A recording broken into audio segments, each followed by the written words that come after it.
அனைவருக்கும் வணக்கம். திருவள்ளுவர் திருக்குறளில் நிறைய டாபிக்ஸ் டிஸ்கஸ் பண்ணியிருப்பார். ஆனால் காமத்துப்பால் வரும்பொழுது பெண்ணை ரொம்ப அற்புதமாக வர்ணிச்சிருப்பார்.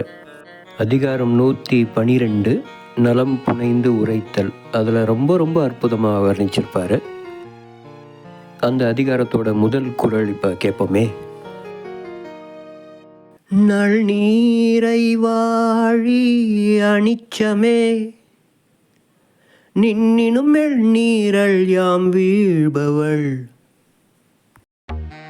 ஒரு காதலன் தன்னுடைய காதலியை அழகாக வர்ணிக்கிற மாதிரி இந்த அதிகாரங்களை அவர் உருவாக்கியிருப்பார். ரொம்ப அற்புதமாக இருக்கும். இருப்பதிலேயே மிகவும் மென்மையான மலர் அனிச்ச மலர் அப்படின்னு சொல்லுவாங்க. அந்த மலரை முகர்ந்து பார்த்தாலே அது வாடிருமா. அப்படிப்பட்ட அந்த மென்மையான மலரை விட அந்த பூவை பார்த்து காதலன் சொல்கிற மாதிரி சொல்லுவார். ஏ அனிச்சம் பூவே, உன்னை விட என்னுடைய காதலி மிகவும் மென்மையானவள் அப்படிங்கிற மாதிரி வர்ணிச்சிருப்பார். நம்முடைய இந்த சேனலில் திருக்குறளுடைய ஒரு அதிகாரத்தையும் ஒரு பாடலாக நான் க்ரியேட் பண்ணி வச்சுருக்கேன். அதுக்கு ஒரு ப்ளேலிஸ்ட்டும் உருவாக்கி வச்சுருக்கேன். உங்களுக்கு நேரம் கிடைக்கும் பொழுது நீங்கள் கேட்டு ரசிக்கலாம். நன்றி, வணக்கம்.